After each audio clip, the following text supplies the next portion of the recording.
Even when I watch sports today, I see these guys on the range. Yeah. Like they're all buddies and their caddies are friends, and that's not the killer instinct. You know, I always said we play for the name on the front of our jersey, was it Patriots or the Bucks, and I play for the name on the back of the jersey, which is my family and the people that encourage me. I think you've chosen your enemies wisely. Man, I'm gonna play 10 more years. It takes so many people to get to where we get in our life. I learned about work ethic. I learned about resilience. I learned about gaining the trust and the respect of my teammates and coaches to name me captain. Just like in your business, every year is different. Fame didn't motivate me. I didn't about any of it.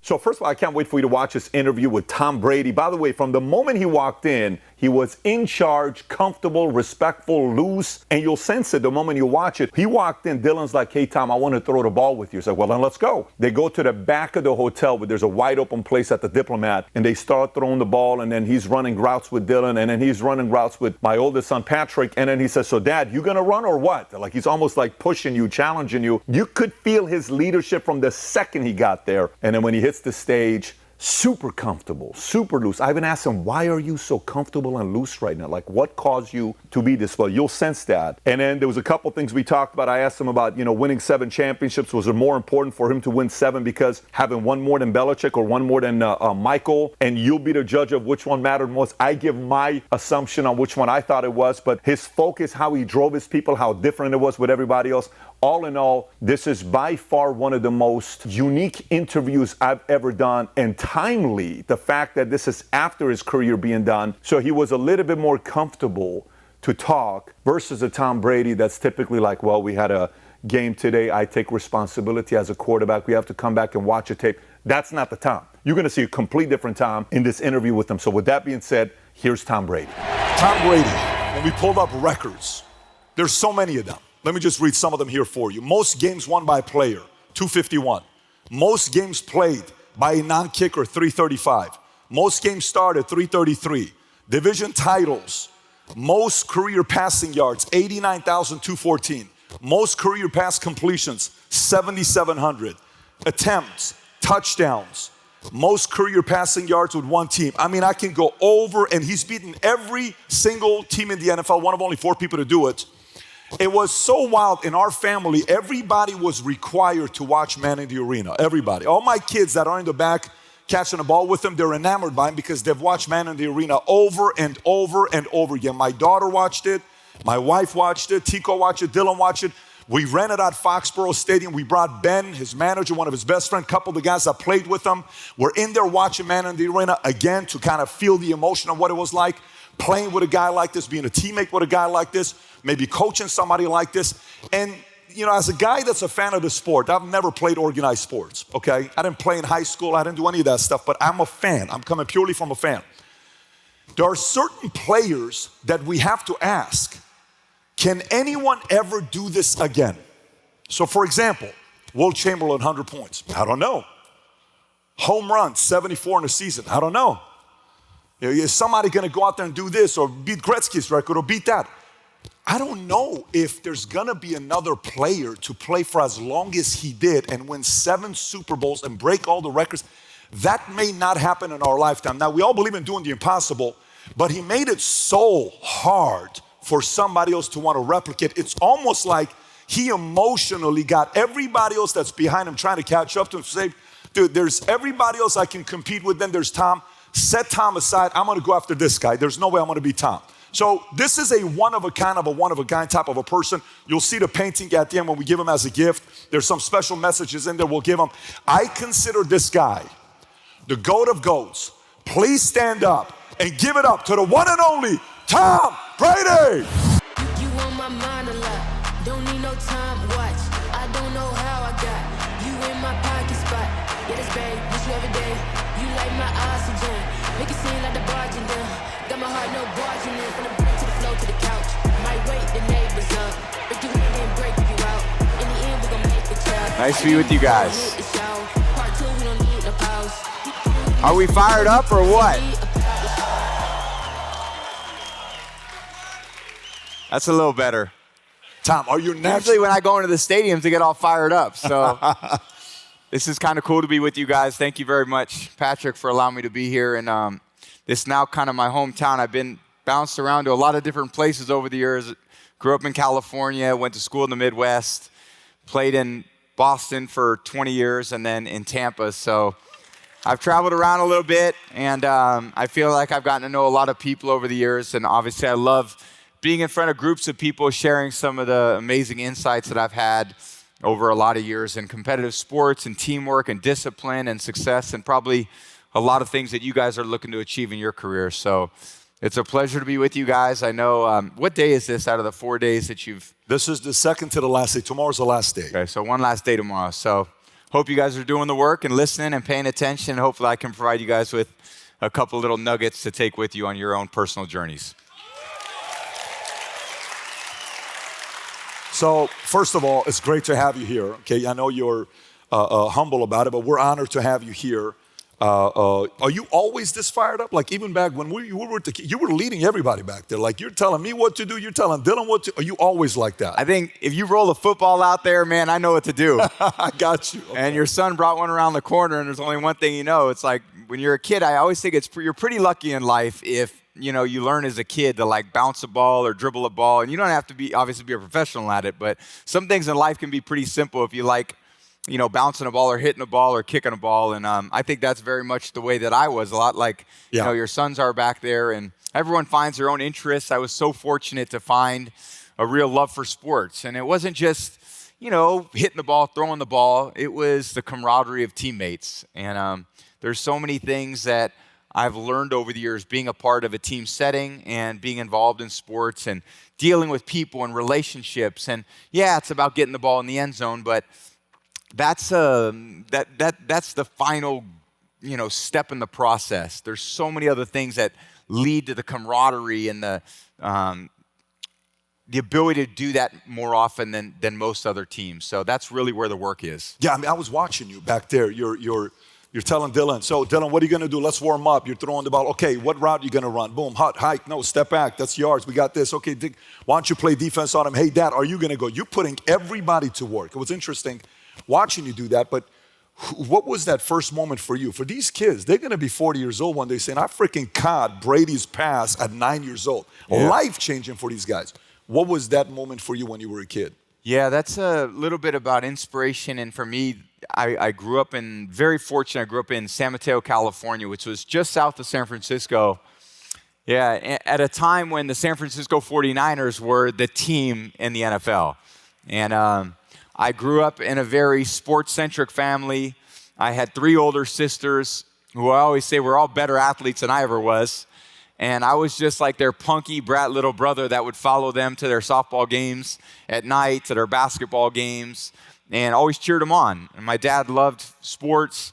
My mom loved sports. And it was just very much a part of our family. So many of the memories that I had as a kid were growing up on sports fields, going to the batting cage at night with my dad. I was the youngest of 4, so we would always sneak off to the golf course when we wanted to have some boy time. And I learned just so many lessons, I think, from those early ages, being in my own family and being with sisters that were supportive of me, my mom. And then ultimately, I grew up on a street where there were, it was just a normal street in the Bay Area. There was 60, 70 kids on the street. This is when we used to play in the street. A lot of people in here probably played in the street too, but this was go down and make a right at the fire hydrant and, go right at the white car. Oh, don't get hit by the truck coming down, and the car would come and everyone would back off. So it was just a normal way to grow up. And I think that that was just such a great way for me to grow up in the Bay Area with a love for football and a love for sports in general, but to grow up on a street where that's what we did. We played football, 2-hand touch, and in the street. We didn't have much of a front yard. We played, and if you hit the curb, that was out of bounds. So growing up, it was just so normal for me. And I really, in a way, still feel my life is like that. I don't feel like I've changed much over the years in terms of what my values were or what my priorities were. I just had those inspirational moments, I'd say, from growing up in the Bay Area and idolizing Joe Montana and Steve Young, who are my sports idols. And in baseball, Barry Bonds went to my high school. He's one of the greatest baseball players of all time. So there was these sports idols I had that really inspired me to dig deeper with myself. And I found a lot of people over the way, over 46 years, to support me in this journey. Tom, was there a moment where did you have a moment like that with Montana threw a pass at you or Steve Young threw a pass at you? And if yes, how old were you? And outside of that, when you first met him, were you in your mind at all sizing him up, or you were just enamored, I cannot believe I'm catching a ball from a guy like this? Yeah, well, I never caught any passes from anyone, but what I did do was I was a bat boy, an honorary bat boy at a San Francisco Giants baseball game.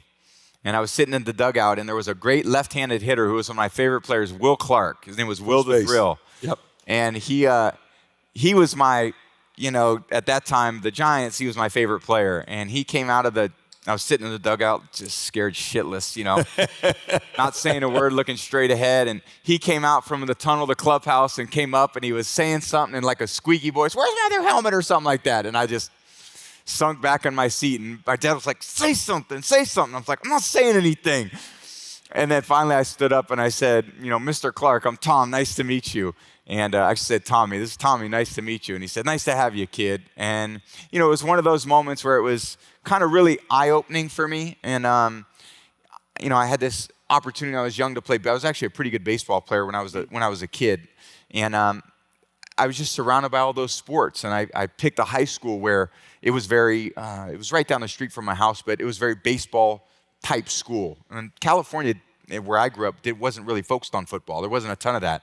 It was more baseball-focused. So, but either way, there was a lot of sports. And, sports in all of our communities were pretty impactful and influential in the ways that, we grew up and we socialized. And, again, I was fortunate to grow up at a great time in football sports in the Bay Area.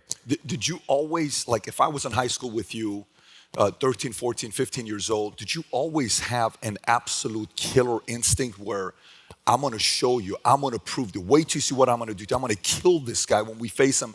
Was it always like that when you were in high school, or that kind of developed later on? Yeah, I think it developed over a period of time. And I think there was a work ethic that was in me.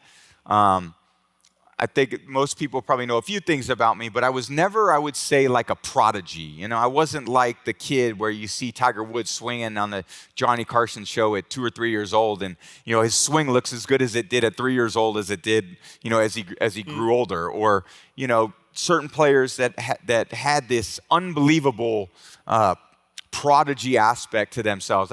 I saw myself as someone who probably had some other traits that maybe were hard to identify, but that were really sustainable over time, which was, I would say, work ethic and discipline. And that was instilled in me by, I think, my parents. I mean, there was part of it that they gave me, but also just behaviorally growing up in an environment where my dad was out to work every morning, trying to go make a living for our family. And my mom woke up every day trying to figure out how to make sure the home was comfortable for us and, to support the kids. So there was this discipline that I had that even as 13, 14, 15 years old, where all these other boys I went to an all-boy school in the Bay Area, and I remember showing up my first day as freshman year. I didn't have much, hair under my arms or anything like that. I was like, and these other kids came in shaving, and I'm like, what the hell is this? I didn't know how to put the pads on in my pants when I tried out for freshman football. I mean, I had never played until that point except in the street. So these kids came out there, they had helmets and shoulder pads that they had worn for 4 years through Pop Warner. And I went on the field and I was like, I'm going to get killed out here. And my freshman year, I didn't even play. I was the backup quarterback on a team that went 0-8. That says a lot. I couldn't get on the field and we never won a game anyway. I mean, it's one thing to be the starting quarterback and to lose. If they don't even think you're good enough to be a starting quarterback on a team that's 0-8, you must really suck. And the reason why I played my second year was because that quarterback quit because he's like, I'm not playing football anymore. We suck. I'm going to focus on basketball. So naturally, I was like, oh, cool. I'll continue to, work on my skill because I actually had a halfway decent arm. But a lot of it was even going into my second year in high school, there were workouts in the morning at 6 a.m. before school. And I was like, okay, I can get up at 6 a.m. and I can go do these rope drills where you'd run through the ropes. You see a lot of people do that. There were these hills that we would run up. And there was probably less than 10 people there, but I was probably one of the 3 that were there almost every single day to try to continue to push myself to grow in these maybe physical areas that I was really behind a lot of the other people at. Because naturally, no one's good at everything. I mean, that's just not the way life works. We're all talented at certain things, but we can really continue to improve our weaknesses if we're humble enough to identify them, and we can build on our strengths. And I think we're all trying to find a more well-rounded aspect to ourselves, but a lot of that has to come with this understanding about yourself that what you know is very limited and what you don't know is limitless. And you have an opportunity every day to surround yourself with people to help you grow. And that could be, in my case, it very much was my parents early on. And then as I learned to love the sport of football, I was watching kind of on the periphery of pro athletes, but there was a junior college football coach that I wanted to become a better passer because I had a good arm. And he was a 3-sport coach at a junior college. His name was Tom Martinez, one of my great mentors. And he coached women's softball, which is how really I knew him, women's basketball, and men's football. And I would go up there, and I would go up there to his camp to learn to throw the ball better when I was in 14 years old, 15 years old.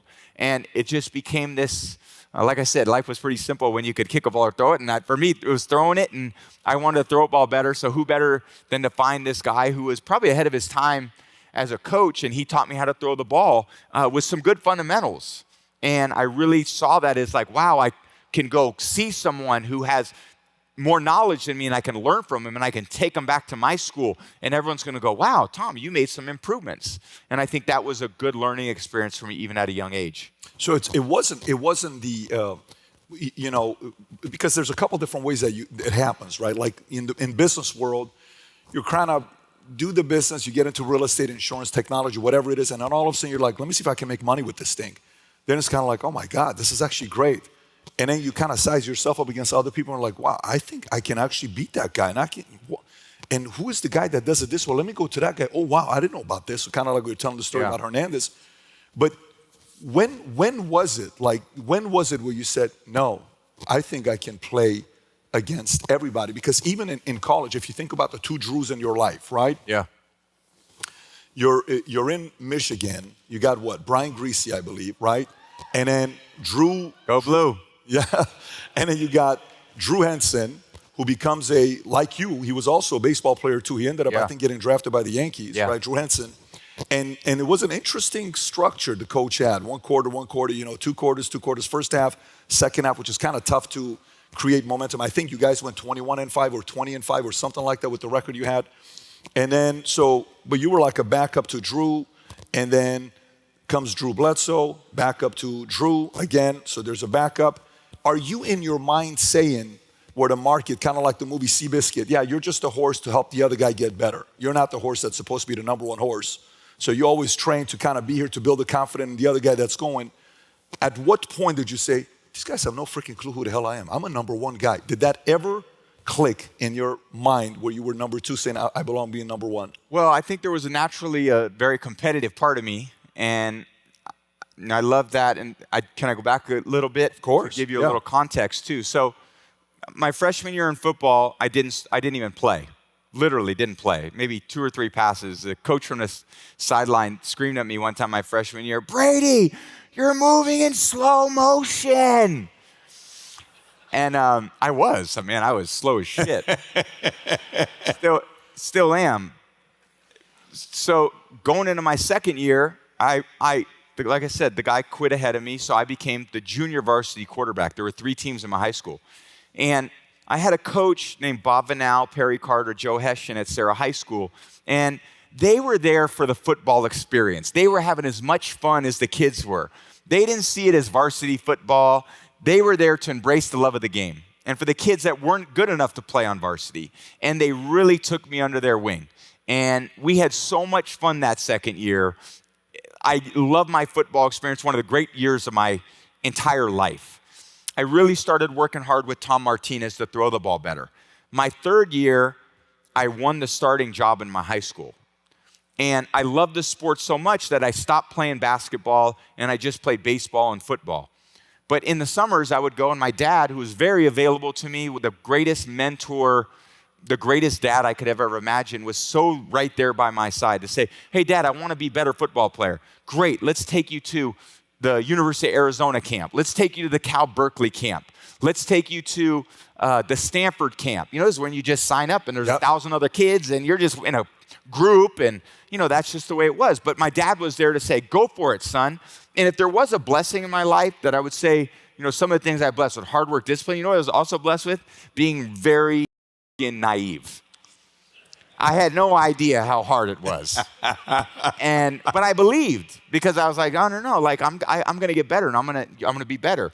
Well, going into my 4th year in high school, I was recruited, but not like a lot of the top kids. I was big. I was the size I am now, tall, I had a good arm. But there were a lot of other physical deficiencies that they saw. So I wasn't a high recruit.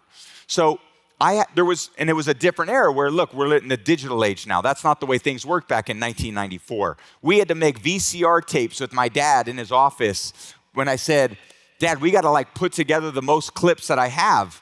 And this is when my dad would film the games. I mean, now it's like Channel 5 broadcasts every high school game in the area. Like, this was my dad with a camcorder, and every time the ball was thrown, he'd be focused on me, right? And the ball would go this way, and he'd stand up, and the camera would go to the left, and he'd be watching, and he'd start jumping out, go! So, of course, we missed, like, every important throw that I had in high school. So we pieced together enough clips to, like, go, hey, man, Tommy, where do you think you want to go to college? And I was like, I don't know, like University of Illinois. And I was looking at a lot of like, maybe not top tier college programs. And in the end, I was like, well, yeah, just let's send one to USC. Let's send one to Michigan. And I was like, do you think we should send one to Michigan, Dad? And he's like, yeah, may as well. You know, you think you like it. Of course, I'm from California. You know, Michigan, that's a long way from California. So I send these tapes out, and there's a little bit of buzz about me, and I start getting recruited. And I get these letters, and of course I'm like, wow, every day I'm getting these different letters from school saying, oh, you know, we consider you a prospect, continue to keep up the good work, and I would file them all, you know, in a file folder. And my high school counselor came up to me, and he's like, Tom, we got to start applying to colleges. And I'm like, dude, I'm getting a scholarship. What are you talking about? And he's like, yeah, no, we're going to apply to all these colleges. And funny story, I never applied to any college. But I actually got halfway decent through my 4th year in college that the momentum picked up. And I wanted to go, I got offered a scholarship to UCLA. And then they turned me away at the last minute because another kid signed before me. And I really wanted to go to USC. That was probably my first choice. But they didn't want me either. They signed another kid who was one of the top recruits on the West Coast. So I never forget these stories, by the way. These are like hardcore ingrained. So then I went to Michigan. I show up. They walked me into the big house. And it's called the big house for a reason. There's 102,000 people in there on a college football Saturday. Now it's expanded to like 112,000. It's incredible. And I walked through the tunnel at midfield, and they go, from Sarah High School in San Mateo, Tom Brady. And I looked up, and I was like, I want to go to fucking school here. So I'm there for 2 days. I don't talk to my parents the whole time. You know, we didn't have cell phones. And I get to the airport in Detroit, and I call my dad, collect. And I go, Dad, I think I know where I want to go to college. And like, he started breaking down, and he's like, what? You know, leaving to go all the way back to Michigan. And he said, are you sure you want to go? And I said, Dad, if I want to be the best, I got to beat the best. And this is where the best are. So I showed up on campus as a freshman in the fall of 1995. I was the 7th quarterback on the depth chart. There were 6 other guys ahead of me. And Michigan is a great college. It competes for national championships. And I wanted to be a great football player. If I was going to be a great football player, I wanted to compete against these other guys. And they were all better than me. Like I said, just like in high school, I was deficient. Well, we had another athlete who was in my freshman class at Michigan, Charles Woodson. And Charles showed up on campus. He had a goatee. He looked like a Greek god. And I was like, how am I in the same locker room as this guy? this guy looks like a physical freak, which he was, and he won the Heisman in his third year, and he went on to be a Hall of Famer in the NFL, and he's one of my great friends. But we laugh because, man, that freshman locker room, I'm looking over there at like Charles Woodson as the 7th quarterback, and Charles out there starting on opening day as a true freshman. And I was, worked really hard because I developed this work ethic in high school, and I realized, man, if I want to be good, I gotta wake up in the morning, and I gotta do the extra work, and I gotta show up when other guys aren't, and I've got to learn, I've got to continue to be open to learning. And my freshman year, I redshirted, never played, barely practiced, but I learned a lot. My second year, I had improved a lot physically through that work, and I started to compete in a way that the coaches would notice me a little bit. And my second year, it was a few little crazy stories of how it got to be the way that it did, but I ended up becoming the 3rd quarterback in my second year. And it rotated a little bit there my second year, but I went from 3rd in my second year to now my 3rd year, I was competing to be a starter. And because I had learned to compete in high school, and I learned to compete my first 2 years in college. In fact, I almost thought about leaving Michigan. And in my second year, I got a call from Steve Mariucci at Cal, and he said, Tom, if you come here, you can start for us. And you're going into your 3rd year. If you leave Michigan, you can come here and you can start for us. And of course, Cal was one of my great choices. I thought, shit, I could go home and be a starter. And I walked into Coach Carr's office, the head coach at Michigan at the time, and I said, Coach, what's my situation like? And he said, Brady, I want you to stop worrying about what all the other players on our team are doing. All you do is you focus on the starter, the second guy. You don't worry about what you're focused on. You came here to be the best. I want you at this program, and if you're going to be the best, you got to beat out the best. And he goes, you got to start working with this guy named Greg Harden, who was another mentor in my life. Greg just came out with the book a few days ago. And Greg had been a sports psychologist at Michigan. And we got to start building this knowledge, and we got to create a strategy and a plan. And he said, I would complain all the time that the guys ahead of me were getting more opportunity than I was. There was a certain amount of repetitions in practice. The starter would get 20, the backup would get 10, and I would get 2. And I'd go in and I'd say, well, how can I ever get better? All these guys get all the reps and I only get 2.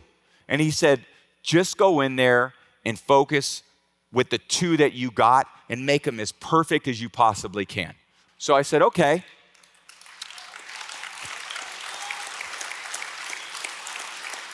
So that's what I did. They'd put me in for those 2. Man, I'd sprint in there like it was Super Bowl 49. Let's go, boys. Here we go. What play we got? And I did really well with those 2 because I brought enthusiasm, I brought some energy, and I had a little more confidence in myself. And it went from 2 reps to getting 4 reps because those 2 were pretty good. Then I had 4 good reps. Then I got 10 good reps. And before you knew it, through this new attitude, through this new shift that Greg had said to me, focus on what you can control. Focus on what you're getting, not what anyone else is getting. Whenever you get an opportunity, you take advantage of it. You treat it like it's the Super Bowl. You treat it like it's game day. Go out there and treat practice like no one else does. And I did that every single day. And it was a lot. It was taxing on me. There was a lot of stress for me, even in high school. And I look back at those times, it wasn't probably like a typical college experience because I was really motivated to play. But I had to take it to a new level that the other guys wouldn't. So going into my 4th year, now I had competed freshman year, sophomore year, going into my 3rd year. And I had learned these tools to compete. And I said, whatever they ask me to do, that's what I'm going to do to the best of my ability. And I went in there, I competed really hard my 3rd year, and I lost the starting job to Brian Greasy. And Brian Greasy led the team to a 12-0 national championship that year. So I was part of a national championship team, and I barely played. So I go into my 4th year, and I was like, now's my time. I worked hard to compete my first 3 years. Going into my 4th year, I got a great opportunity to play. And I worked hard. It's time for me to come. And they recruited a kid named Drew Henson, who was one of the top prospects in the country from Michigan, right next door to University of Michigan. And here he was coming in the door that everyone knew about. He was on the cover of Sports Illustrated. So all the fans and all the media, they weren't interested in Tom Brady, backup quarterback to Brian Griese, Tom Brady, backup quarterback to Scott Dreisbach his first year, or Scott Dreisbach his second year. Now we have Drew Henson coming in. And I was like, the competition's relentless. At first I was looking at the guys ahead of me. Now I got to be looking down at the guys behind me too. But I said, you know what? I'm going to apply the same thing that I learned in those previous years. I'm going to go out there and compete as hard as I can. And I'm going to treat practice like a game. And I'm going to gain the respect of my teammates every day through my work ethic. I'm going to work hard in the weight room. I'm going to work hard in the film room. I'm going to work hard to be a good student. And going into my 4th year, it was a little bit of a battle. And my teammates named me team captain. And I won the starting job. And we had a good year. We finished 10-3. In our bowl game, we played in the Citrus Bowl, and we came back from I think it was a 10-point lead in the 4th quarter, and to win the game. And I was like, man, that was unbelievable. Now that I'm going into my 5th year, like, we're gonna have a great year. I was 10-3, learned a lot, beat everyone out. And then I showed up, and Coach Carr says, well, you're gonna compete with Drew Henson to be the starter going into your 5th year. And I was like, you gotta be f***ing kidding me. But I was like, you want me to compete? That's what we're gonna do. And Drew had improved too. So Drew was learning to compete as well. And my view on team sports was, you compete, and whoever wins the job, that's the person that gets it. No one's entitled to a position on a team. Whatever is best for the team, that's what everyone has to say. Look, man, the kid beat me out. He's better, gives us a better chance to win. So I competed really hard again in my 5th year, took it to a new level, thought about my conditioning, my strength, thought about how I was making my decisions off the field. Going to my 5th year, and I was starting to play really good. And I thought, I'm gonna have a chance. And Coach Carr called me in and he said, well, Tom, this is what we're gonna do. You're gonna start. Drew, you're gonna play the 2nd quarter. And I'm going to decide at halftime who plays the rest of the year. And I was like, not what I wanted to hear, but I'm going to deal with it the best way I can. So, first game of the year, we played Notre Dame. I start. Drew comes in the 2nd quarter. He says, Tom, you're going to play the rest of the game. We're down 4 points with 2 minutes left in the game. I drive him down the field. We score. We win the game. I'm like, man, way to go. I'm ready to keep this going. He says, we're going to do the same thing next week. Okay. At this point, is this common? This isn't like coaches do this regularly, right? No, it's totally. This is totally random. It's definitely not normal. And again, I was a team captain too.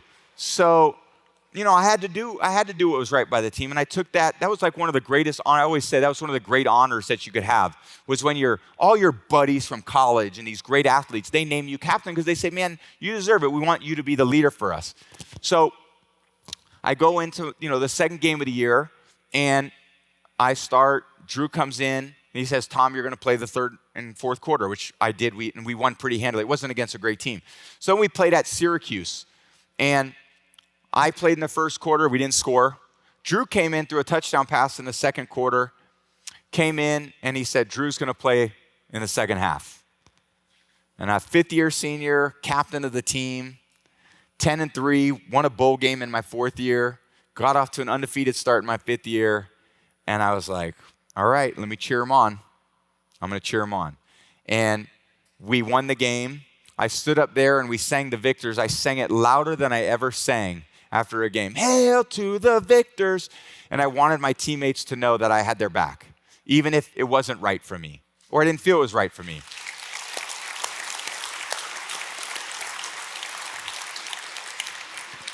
So we platooned for another couple games.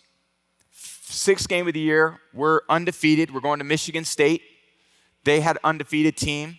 I started. Drew played the 2nd quarter, and they started Drew in the second half. We didn't have a great 3rd quarter with Drew in, so they brought me in, and they said, Brady, you're going to play the rest of the game. Almost the end of the 3rd quarter. We scored 4 touchdowns from the mid-third quarter to the end of the game. And we ended up losing. So we were 5-1. I walked in there after the game. All the teammates came up, said, great job. And Coach Carr said, we're going to platoon next week.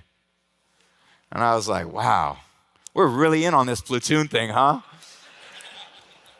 We played Illinois at home. We were huge favorites. I played the first quarter. Drew played the second quarter. I started the third quarter. I threw an interception. He took me out of the game. They put Drew in. Drew threw an interception. They took him out of the game. They put me back in. Had a pretty good fourth quarter of the game. Driving to win the game.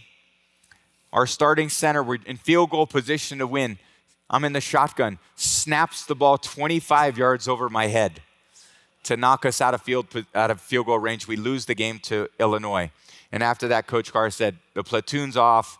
Tom's playing the rest of the year. We didn't lose a game the rest of the season. So, and that wasn't just because of me. I want to be really clear. We had a great team. But what did I learn from that whole situation? You know, it was a tough battle for me. It was a tough go. It was tough in high school. It was really tough in college. There was a lot of stress. Nothing was given to me. I didn't take the easy way out going to Cal and saying, God, that could be really easy. Close to home. My mom can do my laundry. And everyone can come to the game. I can start. I stuck it out at Michigan where it was 10 degrees in the wintertime. And it was a lot of tough competition. So, of course, now I'm going to the NFL draft. And I'm like, all these pro coaches must have seen how good I was.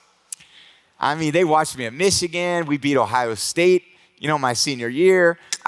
We played Alabama in the Orange Bowl. I threw for 340 yards in the Orange Bowl. We were down 14 points in the fourth quarter against Alabama in the Orange Bowl. We came back and won in overtime. Man, I'm going to be a second-round pick. And,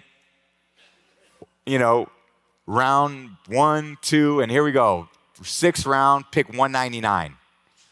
And I was like, all right, I'm going to make all those other teams pay. But what did I learn, What did I learn? Like I said, I wasn't the prodigy. I learned about work ethic. I learned about resilience. I learned about gaining the trust and the respect of my teammates and coaches to name me captain. I learned about how to dig deep within myself, a long way from home without a ton of support for the position I was in, to still try to find a way to succeed in this situation that I really wanted to be in because it was the best for me anyway. And here I go. I get picked by the New England Patriots in the 6th round, 199. And I always joke, when they called me, they said, Tom, hey, Tom, this is, Bill Belichick. We're, picked you in the 6th round. Like, we'll see you Monday. Like, get ready to go. So to the Patriots, and there are 3 quarterbacks ahead of me. Sound familiar? So I was number 4. And Bill Belichick kept me as the 4th quarterback in my first year. Now, like there was just cuts the other day, they keep 2 quarterbacks most of the time on an NFL roster now. Bill Belichick saw something in me through watching me work a little bit and, watching my love for the game.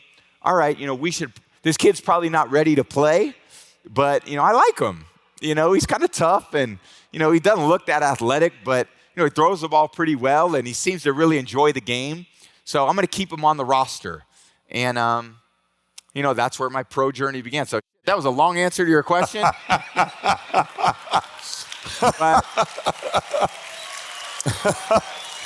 But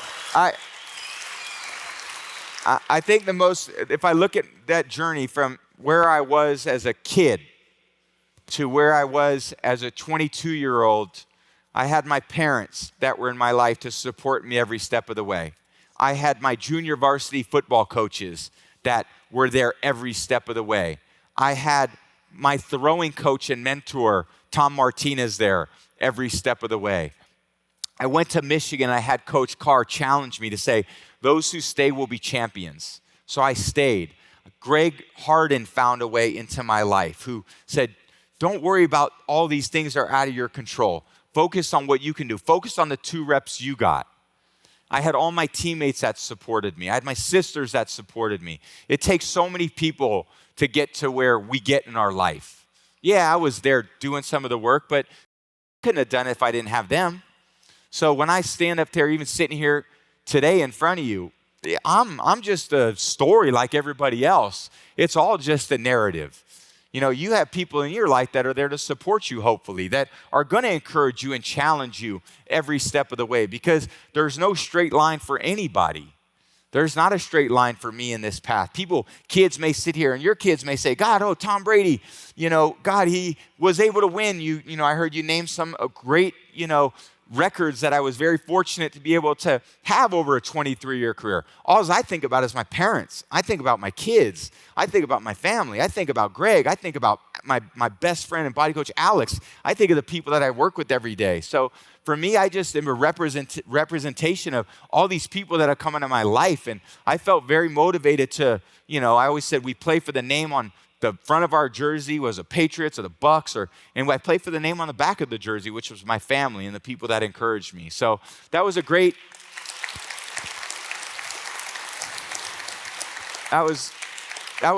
first, 22 years of my career in my life. And I got to the Patriots, and you talked about that one moment where I said, wow, I can really do this. So think about it. I had been in all this competition at Michigan. I had Brian Greasy ahead of me lead us to a national championship. I had one of the top recruits in the country, Drew Henson, and I was staring those guys down every day. Here I come to the Patriots, and I get drafted, and I'm fourth on the depth chart. And I finally see Drew Bledsoe throw the ball for the first time. And in my very naive, competitive way, because he signed a 10-year, $100 million contract with the New England Patriots when I was making $185,000, I looked at him and I go, I could throw the ball better than that. Which I was the only one on the field who saw that, and I wasn't, but I had a belief that I could. If I worked the same way, and if I gained the trust and respect of my teammates in the same way, that if I ever did get that position, and I told this to my best friend who was one of my roommates in college, I said, if they ever put me on the field, they're never going to take me off the field. And they never did. Let me ask you, when's the last time, September 1st, you weren't preparing for a season? I mean, it's got to be, 32 years. 32 years, right? So here's the question. Why are you so loose? I've never seen you this loose. Yeah. Why are you so comfortable? I've watched a lot of your interviews. I've watched a lot of times where you're being talked to. You are like in a very comfortable, loose place. Why is this happening right now? It's kind of weird watching you. and do you guys understand what I'm saying or no? For sure. You are so just like in a very good place. What's going on with you? Well, I think it's a lot of it's probably maturity. I think, look, maybe you guys have seen me, on television and talking in front of, look, in the NFL, you're not up there to like narrate the story for the journalists. You're like, it's not a battle per se, but you're there to keep your strategy from anyone else. So when I'm not up there to get into a lot of deep strategy because I feel like I was giving away things to the competition a lot. So I learned, and look, when you're in the Patriots for 20 years, we answered all the questions with as few words as possible. And we were not trying to give away any bit of our strategy because it was intense competition. So I just think now at this point in my life, I'm here to share as much as I've learned. Like I said, I feel like I've been so blessed. I'm so grateful for all the people that have been in my life because I couldn't have done it without all of them. All those experiences that we think are the hardest things in our life end up being the best experiences in our life, because if you approach it with humility and you look inward, they become the best opportunities for growth and learning. Is there a part of the reason why you may say, no, Pat, I'm always like this. You just haven't seen me because I'm doing the interviews when they're asking me the question. So what'd you think about the ball that was dropped? We all made some mistakes. I made some mistakes. We have to get back and watch the tapes, and we're going to figure out a way to get better. Yeah. And we're looking forward to playing XYZ team this next Sunday. We have some work to do. Yeah. You would always like giving those answers, for sure. right? But were you always like this behind closed doors? And the reason why I ask is the following, because is there any anxiety when you're by yourself? You're like, shit, I'll be playing right now. I can beat that guy. I can do this. Or are you kind of like, that chapter is so done. I am fully good. I am so at peace. I am so fulfilled. I got so many other things I want to tackle. I'm done. And you're the way you are now. Yeah, very much so. I think it's a lot like that. I feel like I did my part, I ran a lot of marathons. And it's not that I wouldn't love to still do it. I mean, I'd love to throw the football. I'm going to probably throw the football for as long as I could. But I also know that, I don't know if how many of you, it's a good analogy because a lot of people do run. But man, it's great to run the first probably 4 miles of the marathon. And it's really fun to cross the finish line. But man, those middle miles probably really suck. And if you want to be good at those middle miles, you got to work really hard in the whole off season to prepare yourself for a real big challenge, which is the NFL season. And, I have a 16-year-old son, I have a 13-year-old son and a 10-year-old girl. And, they've been to enough of my games. And, I want to be at their games and I want to be there for them. And, it's a very intense season and, it's just a different chapter in my life. I was the oldest guy in the league, like for the last 3 or 4 years. I was like, and it's not that I didn't have the ability to still relate to those guys. I still feel like I could go out there and play at a high level, but I just, they need someone that's going to be in it year round. And I think for me, that commitment's too much because my kids need me year round too. And, that's the most, very important thing. Tom, I had our guys run some numbers here. So here's what we have. College football, players of all time. In the history of America, how many kids have played for college football? Any level of college. 5.62 million kids have played college football. Wow. 25,000 is NFL, which means roughly 0.0045 make it to the NFL. Out of the 25, 300 Hall of Fame. 0.012, okay? Then you have the guy that makes it into the All-Star game or the Pro Bowl, right? Whatever the sport is. Then you got the guy that wins a championship and is the MVP. Big deal, right? Then you got the guy that does it twice or 3 times. And then you got the guy that keeps going and going and going and going and has got 7 championships and he's already worth a ton of money. There are no more accolades that this guy's got to get and he keeps driving. So what is the mountain you have to hit for you to continue? Meaning, it's already challenging enough to play for college football. Yeah. How many of you guys play college football here? Put your hands up if you play college football. It's not a lot of hands, guys. They're putting your hands up for college football. Okay, how many here played in the NFL or got drafted? Anybody here play in the NFL? How many hands do you see? 1 person NFL, anyone else? No, 1 out of 3,000, right? We're talking NFL. So for you, it has to be, how sometimes people use this script. I'm assuming it's a script because if I had to make that decision, I'm not having this script. Well, I have to go talk to my wife and our family and we're going to take some time off and decide what we're going to do next season and come up. It's a phenomenal script that everybody uses, right? Yep. But deep down inside what you're going to be doing now. You're like, I'm going to come back because I want to get that next one. For each next hurdle and mountain, what did it take to get you back? And was that like an evolution of making a decision? Or was like, no, man, I'm going to go? Because I don't know what interview it was. In one of the, if it was Edelman or if it was Walker, I think it was Edelman where you're like, hey, man, imagine if you beat Montana with 5. It's like, this guy's not going for Montana. This guy's going for Michael for 6. He wants to have 7, right? So did you know that's what you're doing to be the greatest of the greatest? Or was it a process that was an evolution? Yeah, so I mean, I'm happy I was very long-winded to give you guys a lot of context. But to think about my high school journey and my college journey, now I get to the pros, right? And I'm the 4th quarterback my first year. And going to my 2nd year, and I'm like, I made a lot of physical improvement, doubled down on my work ethic. Now it was a professional work commitment, different than college, where college you're still an amateur. Now, professionally, you're a pro. It's different. It's your job. But I wanted to do extra because now I had more time. I didn't have to go to class, and I could just focus on football. So I wanted to, be a pro quarterback. So I had to work at it. And I watched Drew every game, and I learned from him. And I watched John Freeze and Michael Bishop. And in my 2nd year, we signed Damon Heward to come in here and compete to be a backup. And we signed a veteran quarterback, and here I am going as the 3rd quarterback, and I said, I'm going to compete with Damon to be the 2nd quarterback in my 2nd year. And I beat Damon out at the end of training camp, and Coach Belichick said, Tom's going to be the backup, Damon, you're going to be 3rd, Drew's obviously the starter. So in the 2nd game of the year, Drew Bledsoe got hurt. And I said, if I ever get put on that field, I'm never getting taken off the field. And Drew suffered a very difficult injury, internal bleeding in the hospital, and it was a crazy year, 2001 for all of us, 9/11. And, in my football journey, it was a crazy year. We ended up winning the Super Bowl that year, and I had an incredible team.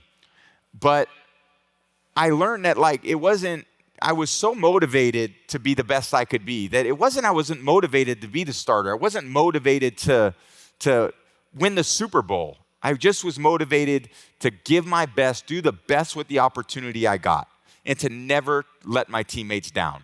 Those were my motivations. So this is at the beginning, you were saying. It's beginning and throughout. This is why people would say after, a second Super Bowl that we won, and a third Super Bowl that we won, and a fourth Super Bowl we won in 2014 against Seattle, and a fifth Super Bowl against Atlanta in 2016, and a sixth one against the Rams in 2018, and then to go to Tampa. It was the same motivation. Money didn't motivate me. Fame didn't motivate me. I didn't give a shit about any of it. I always took less money because I wanted a good team around me. I didn't care about going to all these different places and doing those things. I just wanted to be my best. I wanted to go out there, and the team believed in me. I didn't want to let them down. Every year was different, just like in your business. Every year is different. You can't sit there and say, God, we had a great year. Let's just do the same. You don't think everyone's watching? Yeah. The whole competition's watching, especially if you're good. So it's one level of discipline, and I think this is a lot. Discipline, and I would say consistent discipline, has been one of those prodigy-like strengths that I had. So I didn't have the arm that could throw the ball 80 yards. I didn't have the 4.3 speed that Michael Vick had. I didn't have the size that a lot of guys had, but I did have something inside of me that no one could see from the outside, this level of discipline that I could accomplish something that was really important and really special. But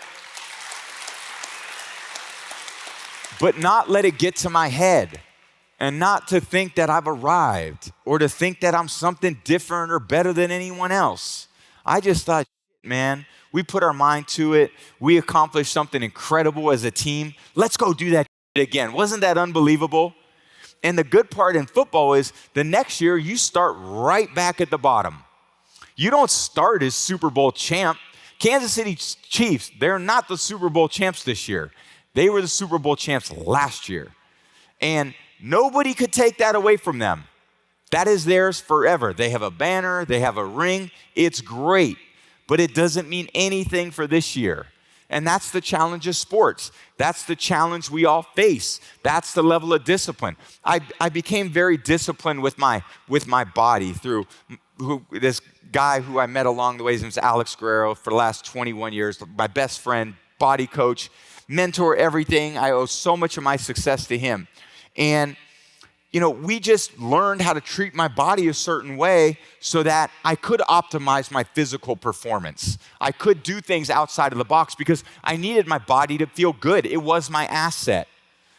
If my body started to deteriorate, I couldn't throw the ball the way that I wanted. So a lot of people, a lot of people can be really consistent, let's say with your diet, because it's always on people's mind. I want to get healthy.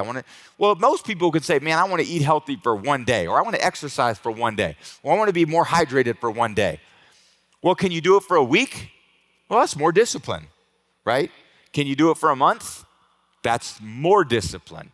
Can you do it for a year? That's even more discipline. So I was so blessed to have this discipline over a really long period of time. And to be honest, people will say now, oh, come on, Tom, don't you go out there and just have whatever you want now that you're done playing? And I'm like, no, man, this is still my asset. This is still my body. Look at what we dealt with at COVID 3 years ago. That can withstand the traumas that it's going to be faced with. And in football, it's faced every week. You're getting a car crash every single week. So how do I develop a body proactively? How do I think about my health and wellness proactively so I don't find myself in the surgeon office at the end of the year? So I don't find myself as a 50-year-old former athlete who needs a knee replacement. So those were really important steps on my journey, because when I began to understand how to throw the ball better, when I began to understand through Coach Belichick how to study the game more and to be a real student of the game, right? There's only a certain lifespan for athletes. Everyone thinks, oh, as an athlete, you just have to basically maintain this level until your body completely deteriorates. Well, and I tried to prove to everybody, guys, it doesn't have to be like that.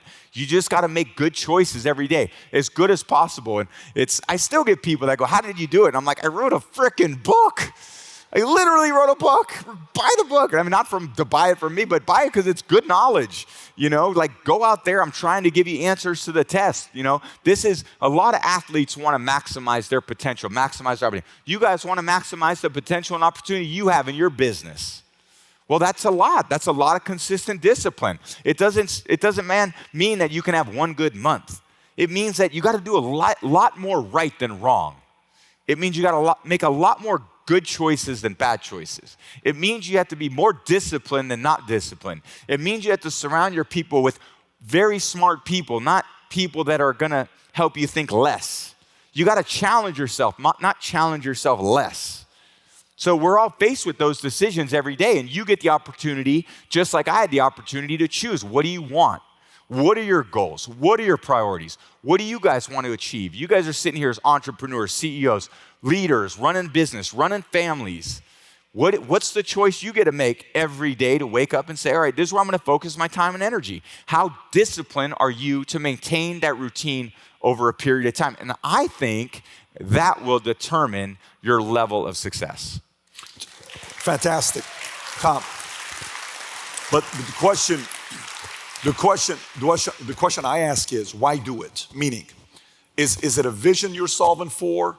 Is it like yourself? Hey, vision, in order for me to be able to play for XYZ years, and I got to be healthier. I got to be pliability. I got to be more flexible because I'm shooting for a goal or I'm shooting for a vision.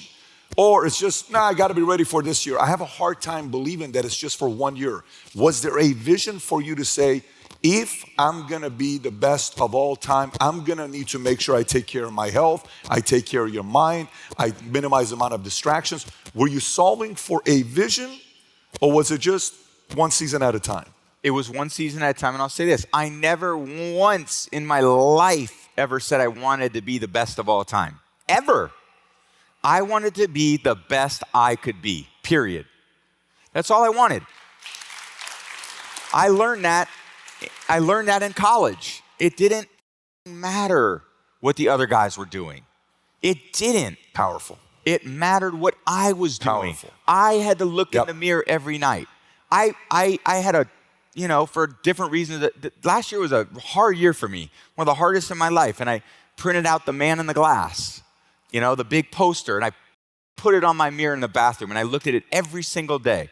And I said, be proud of the man in the glass. Be proud of that man that wakes up every day and does the best that he could do with his priorities, And a lot of things happen in our life. We all face our challenges and adversities, and we all go through things, and I think life is about dealing with a lot of things that you didn't want to have happen in your life, whether it's your business or whether it's sports or whether it's personal or, children. And like I said, we all have our unique challenges, but do the best you can do. Show up every day and make the commitment to yourself and the people that count on you, the people that support you. And through a lot of failures, you're going to learn a lot, and you're going to hopefully be humbled. Because sometimes, you give your best and it doesn't work. And I learned that in sports, and you learn it in life in different ways too. Sometimes you do what you do, you try your best, you work hard, but it just doesn't in the end go the way you want. So what are you going to do, quit? You're going to just blame everyone else? You're going to go in there and blame the guy next door and blame that person and blame the dog and go out there and sleep until 10 o'clock? Or are you going to get out of bed, wake up, and go do something about it? Learn from it and make it better. So, style of leadership, right? Some of these guys here, they run the business, so they're the CEO. They're the owner of the company, and they have a right-hand person, right? So let's just say the CEO is Kraft. He's dealing with the coach, and then the coach has the best salesperson or the best engineer. These are different dynamics with relationships. What was your style of leadership? Meaning, leadership, we talked about it earlier today, is one, hey, you lead by example, right? But that's not enough. Sometimes you lead by example and you're quiet, you're like, you don't say anything. Well, you got to do more than just lead by example. Yeah. You got to get other people to do things they typically wouldn't do on their own. What style of leader were you? Yeah. So if I'm a guy that I'm like, hey man, I don't want to play anymore. I got 2 more years. I want to get my check. I want to go to a different team, get my big contract, and I'm done. How are you talking to me there? How are you enrolling me into me giving my best? Are you asking questions? Are you kicking my ass? Are you taking me out to dinner? Are you telling me come over to the house? What was, obviously from the people that we've spoken, anybody we've talked that's been a teammate, Tom, I've interviewed a lot of people that are athletes. I don't know how many guys that were the GOATs, their teammates, freaking everybody loved them. Dude, people love you. Like teammates loved running with you. You played 3 different careers. You didn't have one career. You were one of those guys that had 3 careers that you played. Yeah. But what was your style where you kicked their ass, you challenged them, yet you believed in them? What was the method of you driving your guys? Yeah, so a lot of it, it's a great question. I think that, and this is another probably very, very important thing in my mind, is in terms of leadership, is how you relate to the people that you work with. And my vision of a relationship comes down to one word: caring. Do you care about the other person, and do you collectively care about what you're trying to achieve? The only way people are gonna feel that they can trust you is if you care about them. So if you just see them as a transactional relationship, oh, you're just here for this time being, or, well, that's all they're gonna give you. But I felt like I need to connect. Especially as I got older, I got to connect with the young players. I need a relationship. I need the ability to relate to them. They need to trust me. I need to trust them. We need to be vulnerable to one another. I need to care for them. So before I could yell at them, which believe me, I yelled at a lot of people, the relationships I had with my teammates, I played with guys from all over the country, every background, every college, and man, I got to be just me. Like, people, you would think, oh man, you're treated a certain way, which yeah, when you outside of a building, people know you, they see you on TV, they treat you a certain way. When you're in the building, man, you're just another guy. You're like, my son went to camp for 3 weeks, sleepaway camp, and there's no electronics, and this is up in Maine this year. There's no electronics. They sleep in like this log cabin. They swim in the lake every morning. They eat in the cafeteria. And I drive away last year, and I'm like, we all need more of that. And then about 5 minutes later, I was like, well, I do live that life. I'm still a football player. We're all in this building where we're eating in the cafeteria. We're getting MF'd by our coach. We're showering in the same spot. It's an all community. So this ability to have this relationship with so many people is been a great part of my life. And I think my ability to relate to them, care about them, they felt like, well, if Tom, why should Tom care about me? And I'm like, dude, because you're my teammate. Oh, I know, Tom, but you've already won 6 Super Bowls. I'm like, I don't give a like we have this year. This is the year, my first year in Tampa. I don't care what I did. Like I look at those things one day and I'm like, oh, that's great. Someone's going to say it, but this is the moment right now. Let's get to work. Let's get to know who you are. Let's get to know you. Let's make the most out of your career. Like my career is great. But I want the best for your career too. And if it's going to be your best career, you need me to be good and I need you to be good. So let's work together because every year those things change. Was it you know how you get a person that comes in and you sell them on the culture. Here's what we're all about. So a leader, I'm gonna sell you. Here's why we do this. Here's why you accept high standards. Here's why you get up and here's why you watch the tape. Here's why you take care of your health. Here's why because if we do this, at the end of the season, we got a chance at winning a championship and being the best, okay? Or is it more the pure pressure of the culture? You either fit the culture or you're not gonna wanna be around this culture, so you filter yourself out. Which was more the model specifically more under Belichick and yourself in New England? Was it more selling the culture to the player, or was it more, no man, this is our culture, either adjust or I'm sorry, it's not gonna work out? I think it's a great question, and it's like, it's hard to develop culture, right? Because that's a word that's thrown around a lot. And I think that's has to do with like values of the company. But in the end, what does culture mean to me? Do we care about each other, and do we care about what we're trying to accomplish? Most people just care about themselves. And you just care about your own personal situation, my coworker, what the mission is, the owner usually doesn't think like that, because this is his business. But the more you give people the opportunity to have ownership of that culture, the better. And I look at some great cultures over the years, like, sports are kind of easy, somewhat easy, Sure. but even like the culture of like, and the armed forces, our military, like show up to the Naval Academy, like, man, that's a culture. Like, and people are accountable to that. They show up every day, they show up on time, they respect each other. Everyone's probably got different tenets that they believe in, but the fundamental belief is I'm giving myself to something greater than myself. I'm giving myself something greater than me as an individual, because it's gonna pay off in ways that nothing in life can be accomplished in a big way without teamwork. Teamwork is what it's all about. You show up every day, you play your role, you do your best, and then you communicate about it. And then you have people that hold you accountable to the results. And if the results aren't good enough, then you re-strategize, or you get rid of some people and you move on.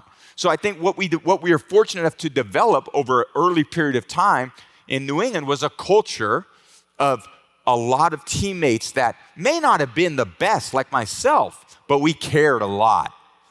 We worked really hard. We were really coachable, and we won. And then some other players were like, dude, that's what I want. I want to win. They joined our program. So then we had, which is really important, you need people that drive the culture, because it just can't be you. Because when you turn your back to focus on what you got to do, you need other people driving the culture too. And we developed a culture of culture drivers. Willie McGinnis, Teddy Bruschi, Mike Vrabel, Troy Brown, Wes Welker, Kevin Falk, Matt Light, all these guys that it was inherent to what the team ultimately ended up becoming. We all drove the culture, and then no one was gonna fuck it up. So you got some people that came in from other places, and man, they might have had maybe a certain reputation, and they realized that when they got in that locker room, I can't make bad decisions here. There's no room for bad decisions in this place. Now, not that we were all like angels or nothing, we weren't, but we weren't destructive to what the culture was. And those guys who were, they didn't last long, and they realized pretty quickly they didn't fit in, and they moved on somewhere else. And my view was always like, man, if you're about yourself, you may be amazing, I would love to compete against you. Go play for the other team.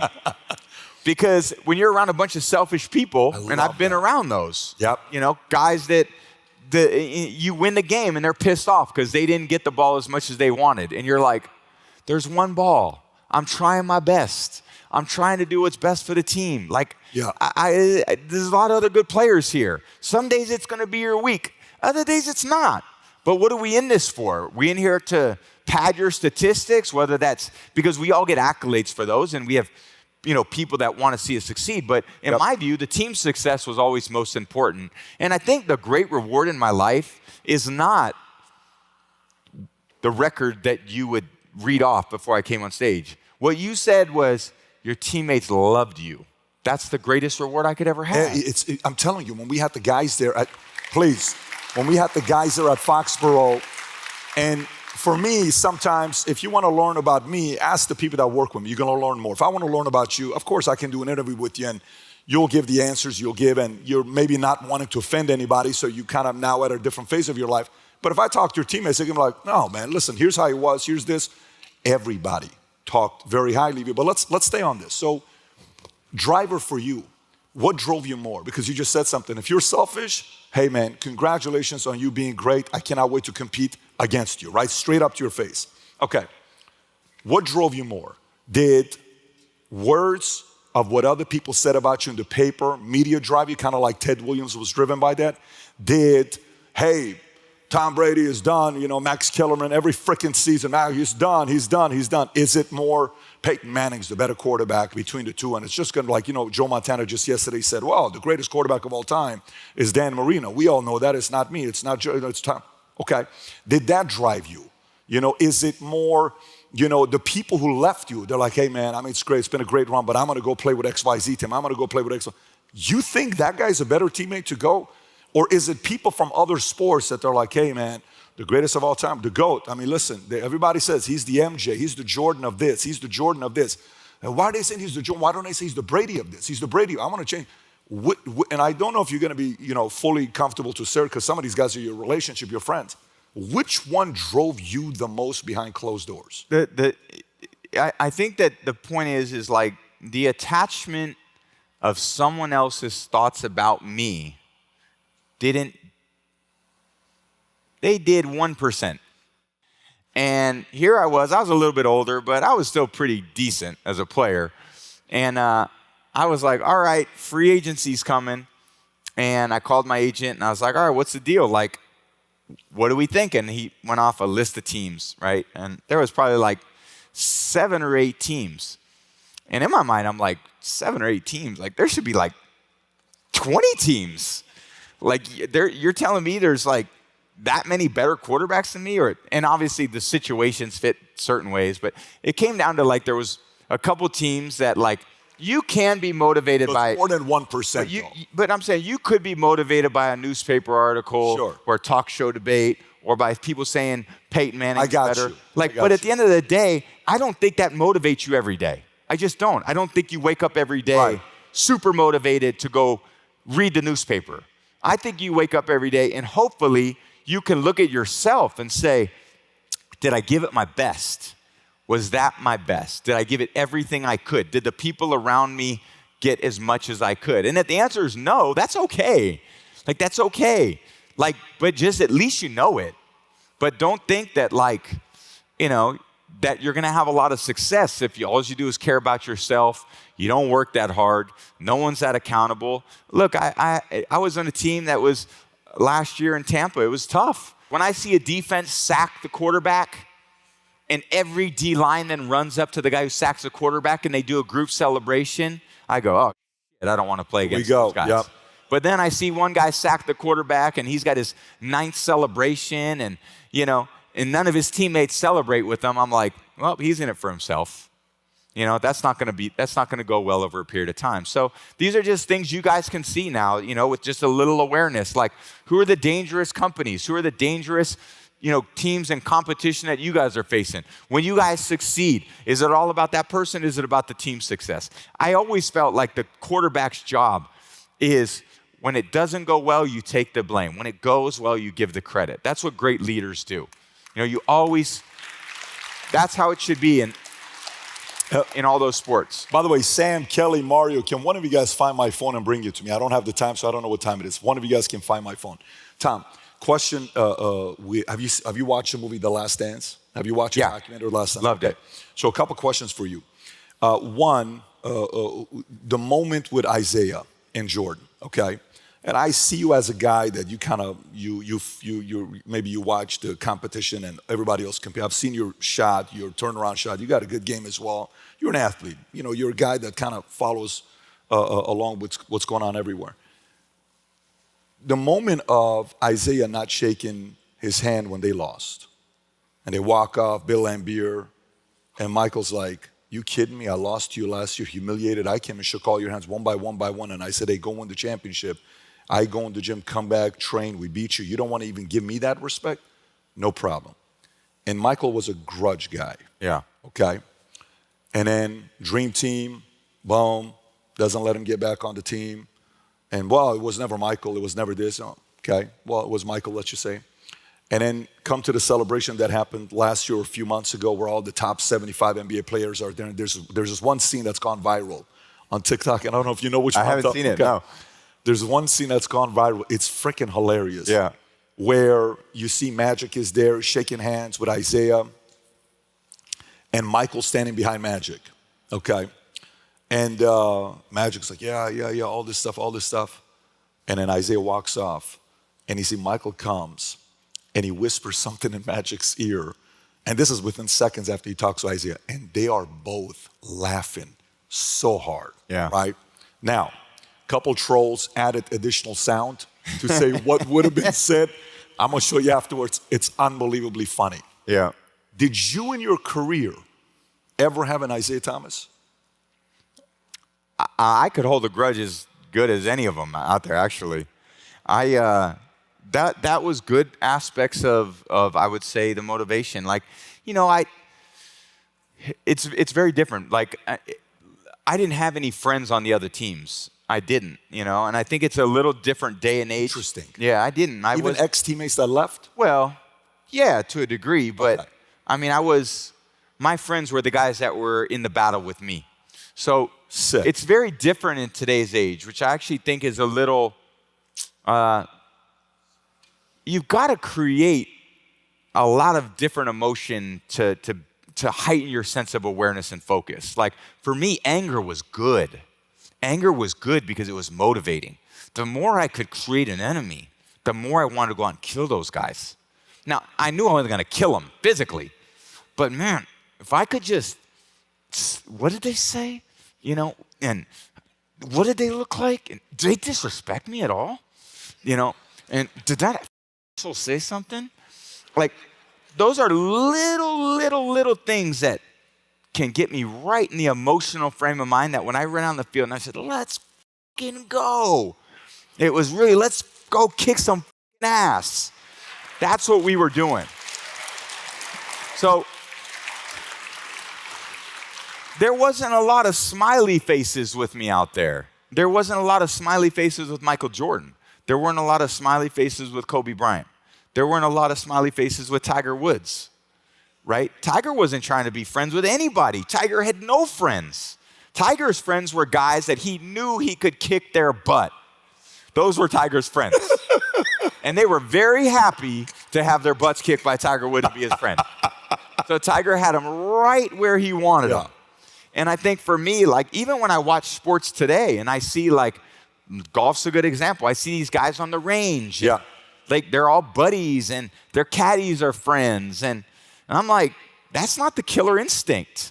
That's just not. I don't know how you can want to crush the competition because they are your competition, but then to, like, have dinner with them the next night. Yep. Now, I had a few friends, like, because maybe it was a long period of time, but I could count on one hand the number of, maybe Peyton Manning and I love Peyton.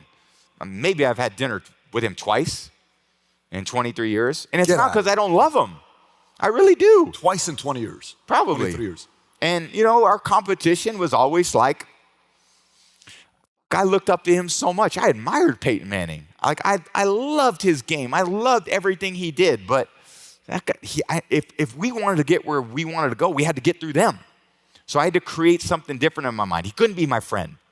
When I see that with a lot of the guys that, like Drew Brees, I love Drew. He was incredible, but he wasn't my friend. Now he's my friend because I'm not competing against anymore. And I just think it's different now because of social media, the ability to connect with everybody. Everyone's friends now in sports all the time. And I'm like, I don't get that. That's just not my thing. So, and it's not that I'm trying to be a jerk, but in my job, it's different than my person, it's interesting. Like, when I was a quarterback, I was just playing quarterback. Yeah, it was me, the person, but it was me, the quarterback, that was out there because I was doing a job. I wasn't the father. I wasn't the dad out there. I wasn't, the husband out there. I was the quarterback out there on the field. I was the quarterback when I went to work. Nothing was going to get in the way of that.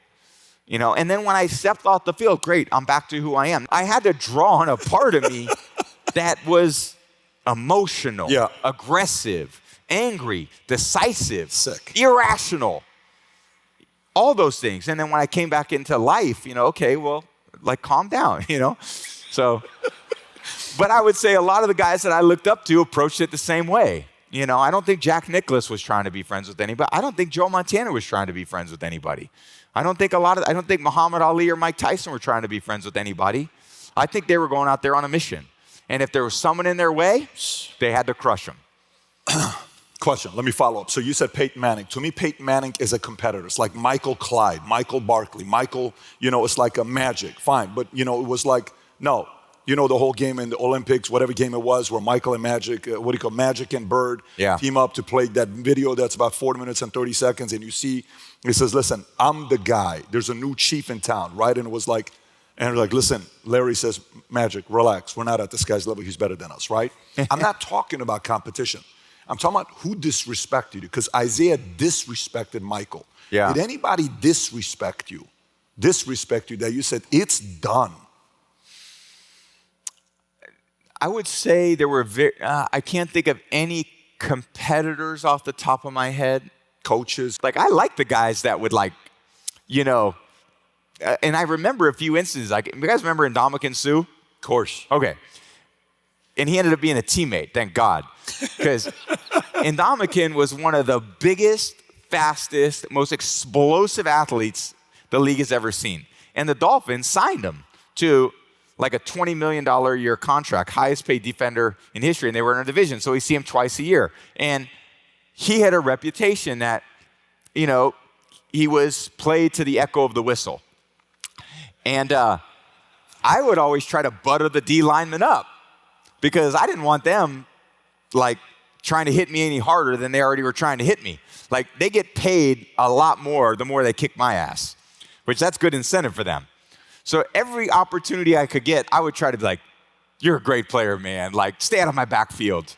Damn, you really hit me hard on that one, So in Ndamukong one time, we were playing in Miami, and he had been in the backfield like a couple plays in the game, and I can feel it because I let go of the ball, and then this heavy arm would come in and just boom. And I'm not that big. I mean, and when he hits you, it's like different than everyone else hitting you. And I never wanted to show him that, God damn, that hurt. So he got me a couple times early. So it was like the second drive of the game, and we were driving the ball, and I 1, 2, 3, 4, 5, I dropped it, and I threw the ball. And just as I threw it, boom, he hit me again. And I'm like, how did he get here that quick? So I slapped him on the butt. And I go, dude, stay out of our fucking backfield today. And he looked at me and goes, I'm not your fucking friend.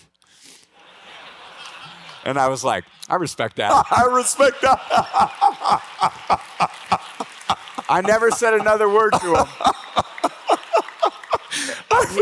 And he became my teammate a few years later. And I love being his teammate. But look, he didn't give that, I'm won this or won that or had this or that. And there were a lot of guys that were. A lot of guys would come up to me and they'd be like, hey, man, it's an honor to be on the field with you. And I was like, oh, thanks, man. I appreciate it. And in my mind, I'm thinking, they're done.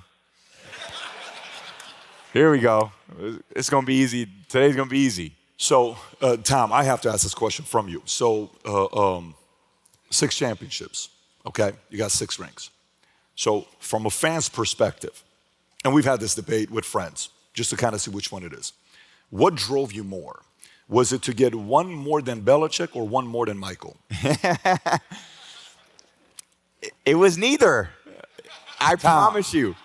I promise you. It wasn't. It was, when I really doubled down on my health and wellness in about 2013 with Alex, who I referred to earlier, and I said when I turned 30, I want to play till I'm 40. And I started to improve in my 30s, which doesn't really happen for athletes, because I really started to work on all the things that were making me successful physically. I only trained doing the things that really worked. My nutrition got better, my hydration got better, all the pliability treatments I got better. And he and I would joke, dude, this is unbelievable. I'm getting faster. My arm's getting better. I learned better techniques. A new mentor came into my life, Tom House, who's another great throwing coach. I learned a lot from him. I had all these years with Belichick. Mentally, I knew what to do. Physically, I was improving. Emotionally, I was at a great point. Why can't I continue to go? And I just thought, man, I'm going to play 10 more years. And when I was 35, I was like, I feel better at 35 than I did at 30. I still got another 10 years in me. And I literally committed, I got 10 more years. And I said, I'm going to play till I'm 45 years old. And last year, I was 45 years old and playing. So it's not about, for me, when I made that decision at 35, it wasn't, I'm going to play until I win 7 Super Bowls. I never once said that. We won the 5th against Atlanta, which was unbelievable. Unbelievable. Like, that game, my teammates, like, that was sick. That was incredible. I still watch that, and I'm like, I'm glad I was playing because I'd had a heart attack if I was watching. And then 2017, we actually had like probably a better chance to win, and we lost to the Eagles in the Super Bowl, and we played a great game. We just, I played great. We didn't win. Then 2018, we freaking found a way to beat the Rams through a lot of good process, we weren't the most talented team in 2018. We won on process. We won on culture. Yeah. Our culture drivers led us to succeed. We won through work ethic. We went through a lot of intangibles. And then I went to Tampa in 2020, and we put together a great group of players, teammates. Everyone was super focused that year. And then I just think winning Super Bowls was the result of a lot of great process. Like, my view is like, you can't control the outcome all the time, right? Like, the ball's going to bounce the other team's way. Like, Duke caught the ball in his fucking helmet in 2007. That would have been the greatest team ever. And that's like one that still gets me. Yep. Because we had a great team that year. And the dude caught the ball in his helmet with one of the greatest players ever played against on his back. Sometimes it should go the other people's way. It shouldn't always go your way. So you get motivated by the losses. You stay motivated through the winning. What you can control is your process. You can control those intangibles. You can control the work ethic, the consistent discipline, your attitude, your culture, how much you care. All those things are in you. They just need to be drawn out of you. And really, when you're in that position that you feel like you're got those pretty well under control, then you start passing those on to the other people that you're working with, that are parts of your team. Because I don't care how good any one of you are sitting out there. It doesn't matter unless you got a great team around you. You could be great. You probably are great. You need a lot of other great people to support you. Tom, and I absolutely. I appreciate the answer. It's awesome. It's great. But I'm selfish and greedy, man. I got to push back. Let me tell you why. Okay, so I'm writing a book right now. It's going to come out December 5th. It's not out. It's going to come out in like 4 or 5 months. It's called Choose Your Enemies Wisely.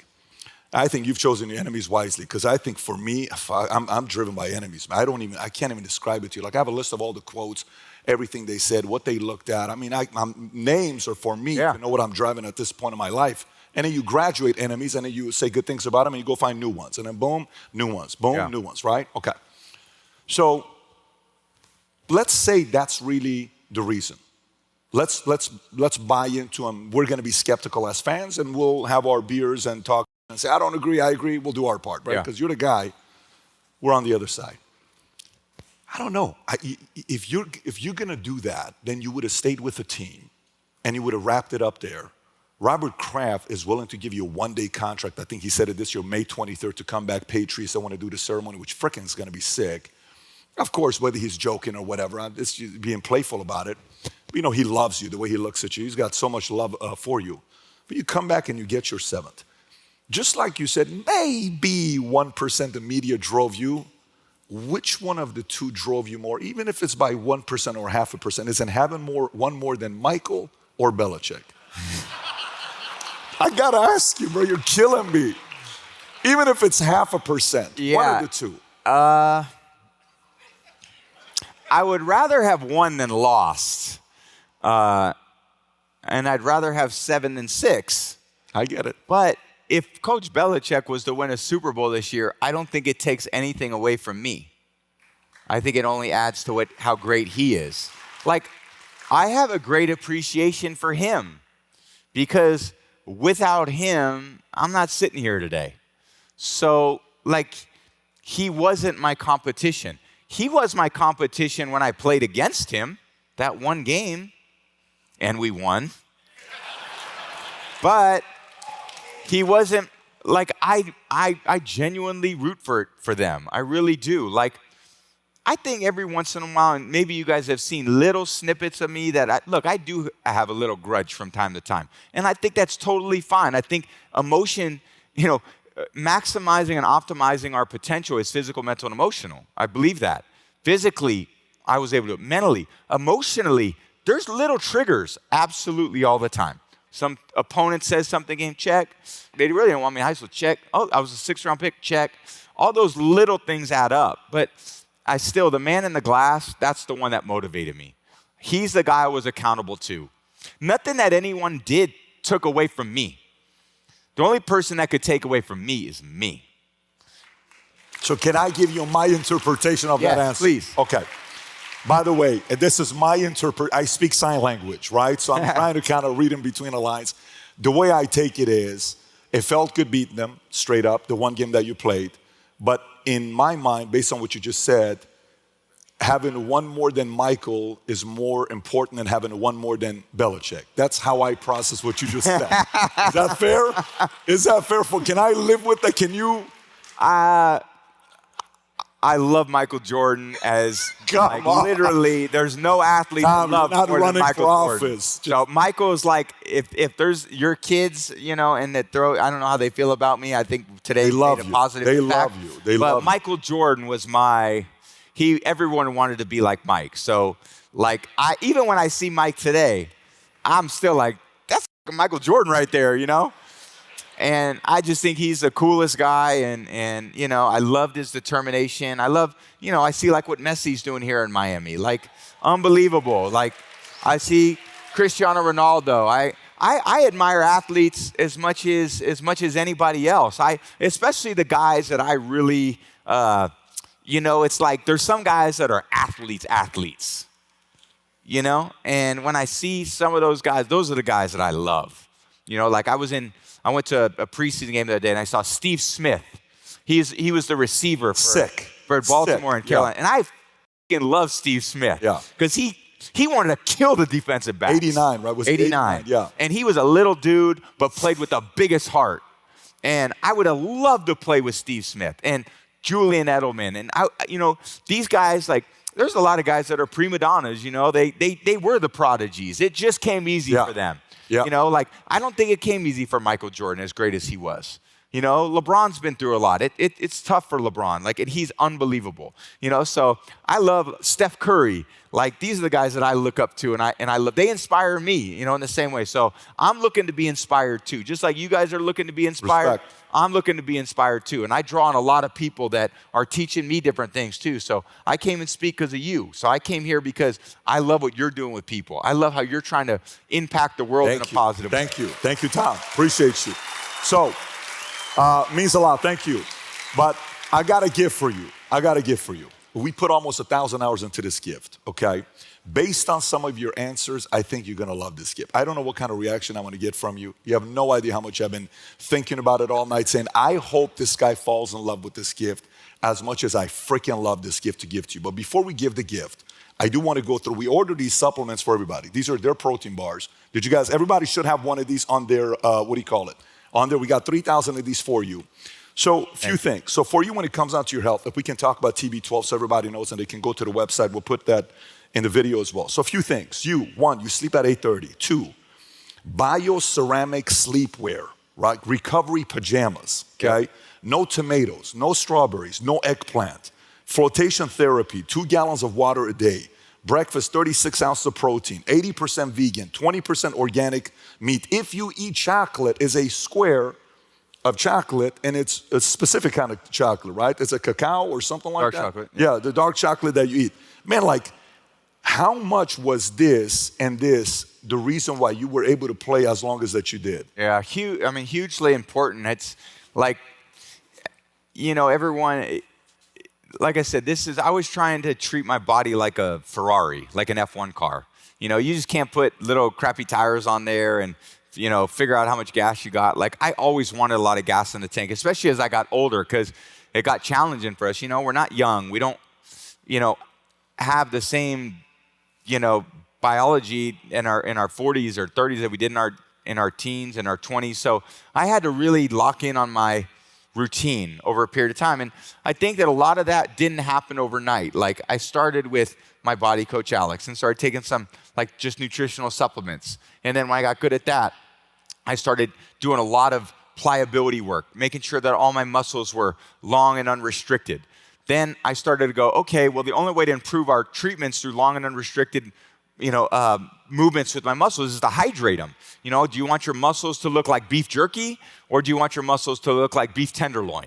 Should they be really moist and hydrated so they can move? That's the only way to absorb the forces on the field. Great, let's stay really hydrated. Oh, great, we cause a lot of inflammation in our bodies through workouts, through playing football games, through practicing, through throwing passes. How do I reduce inflammation? I got to eliminate some foods that cause inflammation. Strawberries, eggplant, all the nightshades, tomatoes, things that we referred to. So a lot of those things took 12, 15 years to really manifest themselves in total. But I approached it in a very holistic way.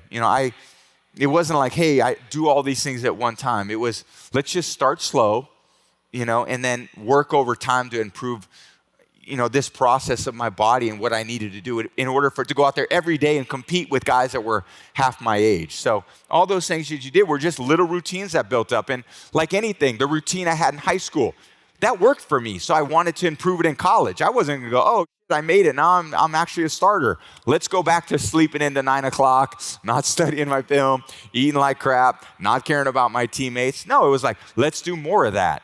And then I got to the pros, and it was like, what should I have done? Oh, let's compete a little less, care a little less, now that I'm a professional. No, it was like, let's double down on that. So when it came to my health and wellness, it was more of that. Oh, hydrating works. I felt a lot better. I don't feel like I had any really soft tissue injuries. I could go out there and play a full season. Let's do more hydration. Oh, my diet's getting better. I like the way my body's shaping up. Let's do more of that. Great. Oh my God, I'm working out and I'm not as sore. Let's do more treatments. So a lot of those things were just me trying to be open to the people that came into my life to say, hey man, you know better than me. So let me learn from you. And let me try to take those things and incorporate them over, this first half of my life. And what a great brand, by the way. TB12, what a great name for a brand. Make some noise. Tom Brady. Yeah. Okay, Tom, I want you to face this way. If you want to stand up, I want you to look this way. Okay. So I never turn my back on a crowd. Sandal, can we come hit me back there? Can we get Alan to get camera angle from there, a B-roll angle from there? Alan, if you can come, Maverick, get it from that angle as well.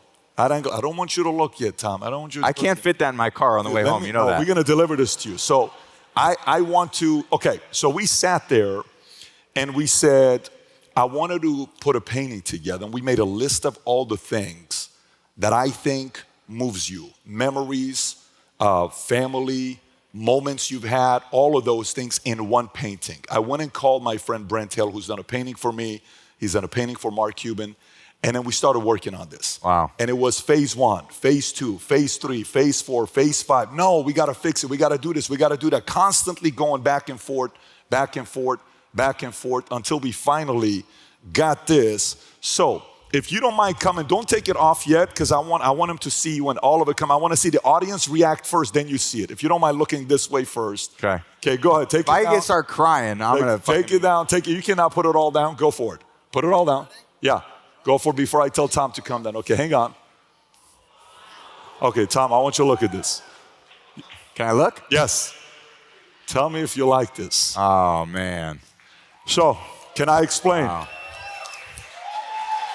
Wow. This is obviously family. We know what game this is. Wow. This is you, all your rings, your favorite teammates, the legendary picture here. You, draft 199, Michigan, your mom, your dad, you, your kid. We created this Mount Rushmore with yourself, Michael, Tiger Woods, Messi. And then we got the Tampa side, all of this gift for you. So when you look at this, it reminds you of what you've done with the first half of your life, man. Wow. This is hopefully a gift you appreciate from us to you. Thank you. Thank you. Anytime, man. Oh, man. Thank you, brother. Thank you. Unbelievable. Yes. Thank you. Unbelievable. That's spectacular. Thank you. Anytime. Any final words to the crowd before we wrap up? Yeah, let's do a quick picture here. Yeah. Let's do a quick picture here. Where you want me? I'm going Anywhere, in front of that combine Anywhere, picture. So. Go for it. Yeah.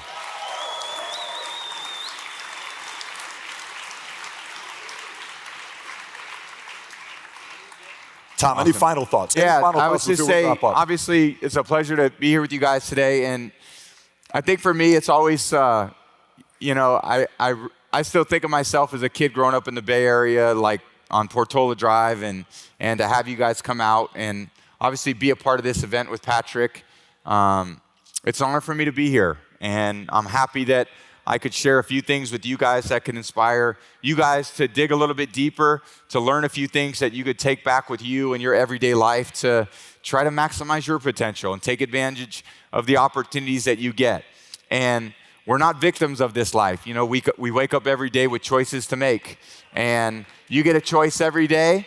And like I said earlier, I think whether or not you're going to look back on your life as a success is going to be determined by what your values and priorities are, and how often you're willing to wake up every day and make the choices that are going to fulfill you and bring you the joy that you're looking for. So this is a great step in the journey. It's an honor to be with you guys, and hopefully we could do it again sometime. Thank you. Give it up, Tom Brady.